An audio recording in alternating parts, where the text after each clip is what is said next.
Well, we're still skipping around Jefferson County, Tennessee. And I say it's the foothills of the Smokies, or it could be the shadow of the Smokies, but either way, it's really close.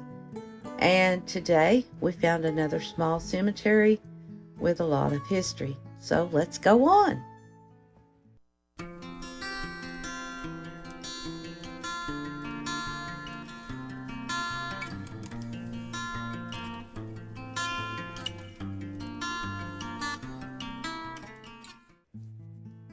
Now today we are at the Greenhill Cemetery. This is a very old cemetery that was established, as far as we know, 1830. That's the earliest burial that we could find. Now I want to first, before we move on, welcome all of our new subscribers. Guys, I appreciate that so much. You guys are awesome. And hello again to our old subscribers that have stuck with us, all your nice comments. I know some people have questions like, have I ever even been to these cemeteries? Well, to be honest, no, some of them I have not, and some of them I have. But the thing is, when you go to a cemetery and do a live video, like I did, if you can go back on my channel, you can see the live videos take so long to do because half the time you can't read the inscription, and you're sitting here taking time, and it takes over an hour or so, and sometimes even longer, and that makes for a really boring video after a while. So the way I'm doing it now is I'm skipping around. I'm trying to find a history for you guys and for your ancestors, you know, to carry on the legacy and maybe even help some of these cemeteries that have been neglected or, you know, forgotten about to be, you know, updated and finished and fixed and cleaned up. We've got to preserve our history, guys. But anyway, with that said, let's move on to the Greenhill Cemetery. And from the pictures, you can see it really needs some cleaning off, and it seems like to me this one has maybe been abandoned at some time. But now this is one I have not been to, but I have done the research that I can do, finding out of the people that are buried here. And according to the map, it's just west of Dandridge and off of Highway 25W and close to Interstate 40, so it's not that far from Knoxville. From where I'm at. I don't know where you're at, but I'm in Knoxville. So, and like I said before, the earliest burial that we can find is 1830. So, let's see if we have some early settlers, or if maybe you guys can look up and find a connection in your ancestry tree. That's what I like to do. I just love it. So, there are 31 people buried here. And like I said, some of the smallest videos, or not videos, but the smallest cemeteries rather, they have a lot of history. So let's get started. We have Isaac Alderson, 1805 to 1867. And as you can see in this picture, that his headstone is laying on the ground and is broken. But we do know that Isaac was born in Virginia, and he served as a deputy sheriff for a while in that area. So that's something to be proud of. And his wife, Susanna Coppic Alderson, 1804 to 1879. And this picture shows the top of her headstone is laying on the ground, as you can see. And that's what I said. You know, some of these people that like to go around and clean headstones and, you know, upright them and clean the cemetery off is a labor of love, and it's just great. As you can see, that poor Susanna's headstone is just broken in half too. So we've got Marjorie Barney. And the only thing that we found out about her was the year that she was born was not the year. It's just August the 11th. So we have no year. We have no birth date. Now we have her husband, William Barney, 1809 to 1865. And both his and Marjorie's headstones are also laying on the ground. And that's sad. And just a little history trivia for you, in case you didn't notice. William was born in the same year and died the same year as President Abraham Lincoln. Now, I know that's an odd piece of history, but it's just saying, it's, if you know your history, that's pretty cool to know, Anyway, let's just move on. Charlie M. Bettis, 1885 to 1888, and poor little Charlie was only 3 years old when he passed. And we have his mother, Phoebe L. Arterson Bettis. I don't know how you say that. Bettis? 1845 to 1889. I'm sorry if I butchered that name. Then we have John Joseph Bolden, and he was born in 1842. We don't have a death date, but we know that he was born in Orange County, North Carolina. So what I'm seeing in the last few videos is a lot of people has immigrated from Virginia and North Carolina, which, you're right there on the border, almost close. So, yeah, I could see that.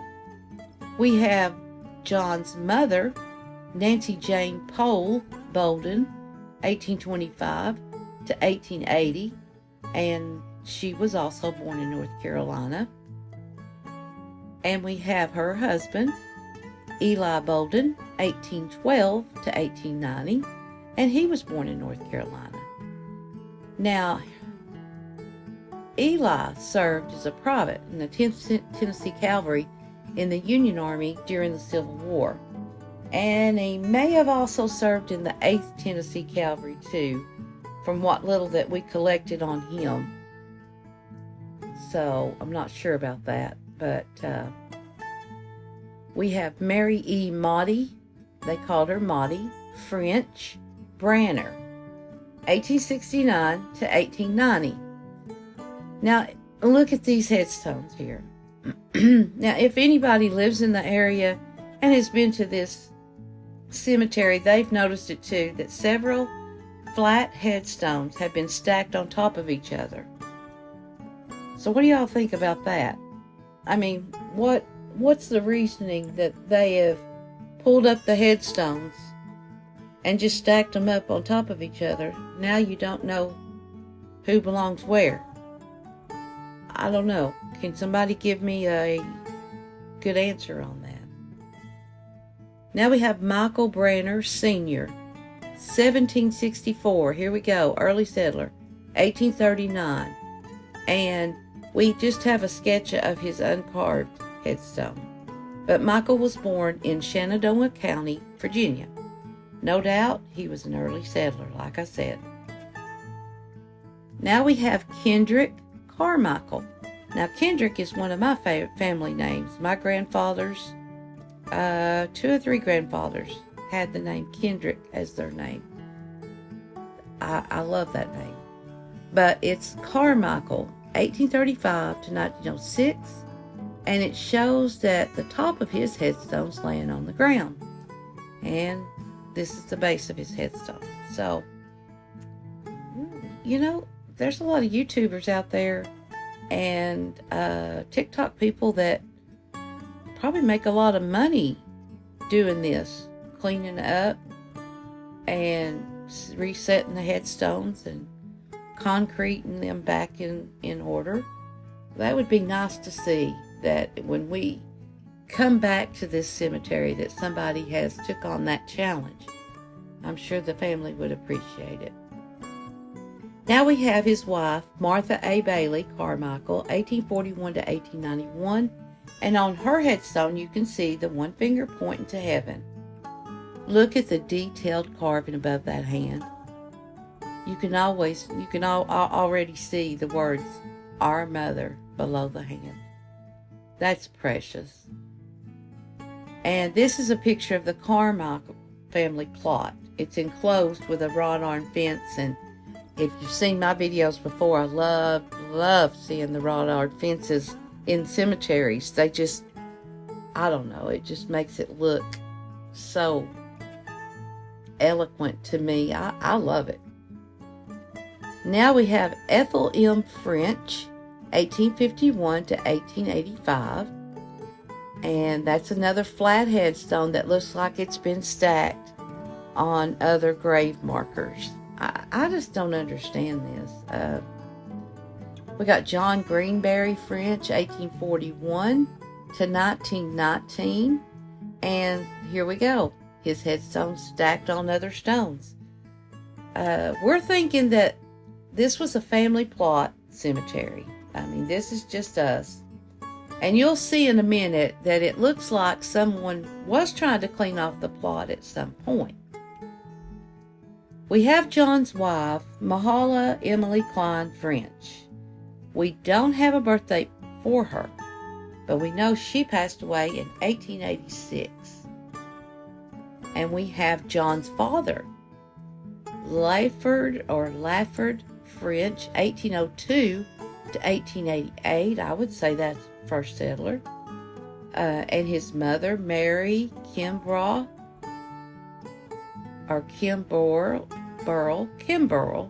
French, 1812 to 1892. And then there's his brother Nathaniel Luther French, 1866 to 1907.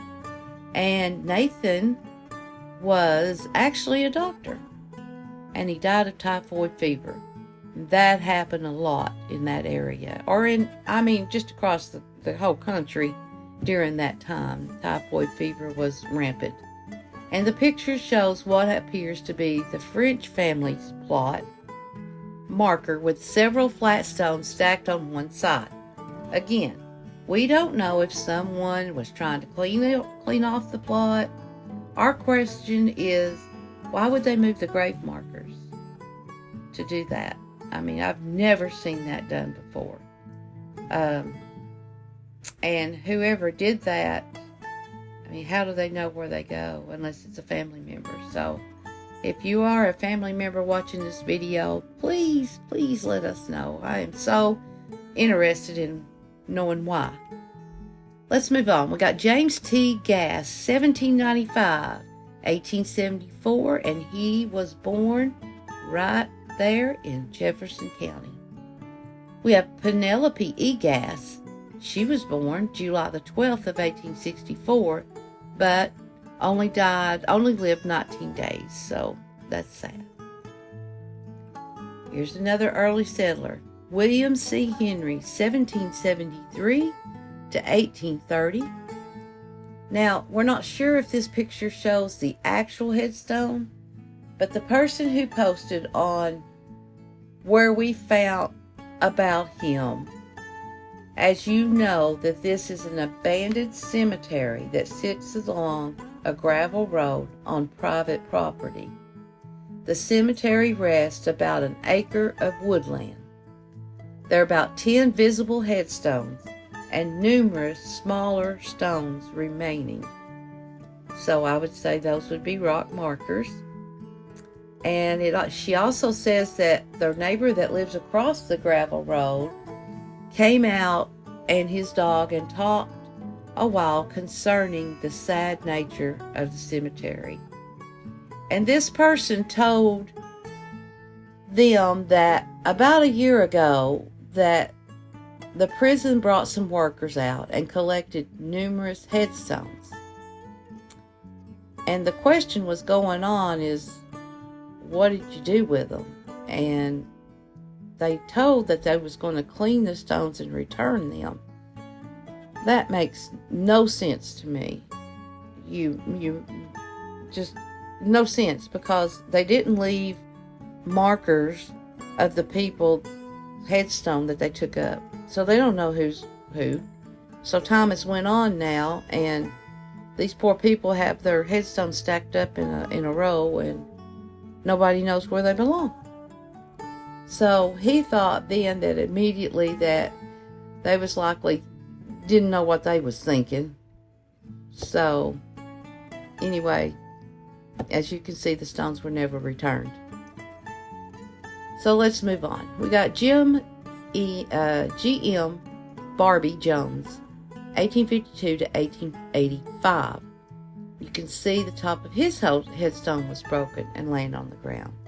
Now, I'm not saying that people has went in here and purposely tore up this cemetery. I mean, that thing does happen. There's a lot of people, I don't know what it is, going to the cemetery and partying at dark and tearing up and turning over headstones and desecrating the whole area. But it does happen. I'm not saying it happened to this one, but you know, over time, these people, this is an old cemetery, so things happen. You got J. Jones, 1867 to 1886. S.H. Jones, 1879 to 1883. And this child lived for only 4 years old. James W. Lowerly? I can't say it. 1826 to 1880. And James was born in Virginia. Now, he served as a private as Company E in the 9th Tennessee Cavalry in the Union Army during the Civil War. We have Frances Haggard Morey, and they called her Fanny, 1828 to 1898. Now, I like this next name, America S. Randalls, and they called her Merica, or Merca, as you're Appalachian as I am. It's Merca. 1858 to 1865, and she was only 7 years old when she died. We found out that there's 3 people here with no pictures, any headstones, and not much information that we could find on our research of this cemetery. But we do know one is John Alderson, no dates, Hoke Boland, and he was a baby, born and died in 1889. And then the last person would be Mariah Daughtery Branner. That looks like an early settler, 1793 to 1847. And like I said, I have rattled along on this cemetery, and I would love to see it cleaned up, put back in order. Like I said, let's preserve our history for our children and our grandchildren and so on. I mean, it's really sad to see, and I have a family cemetery myself, and I know how heartbreaking it is to go to it, and, you know, it takes a team. Sometimes 1 or 2 people can't do it. It takes a team to get together, a family to get together, and straighten it up and clean it up. Remember these people. They lived and died and worked hard, you know, and especially Jefferson County. My goodness, guys, you guys got a lot of history in that little county there. So I'm going to end this with just saying thanks again for all who like these videos. I know sometimes I rattle on. Sometimes it looks like I don't know what I'm talking about because I get tongue-tied, but oh well, it's a real video, you know? It's real. I'm me. I'm not going to edit out the oopsies that I do, and I do a lot of those. But, you know, let's just make it real. Let's just, you know, say what we can, pronounce the names the best we can, and move on.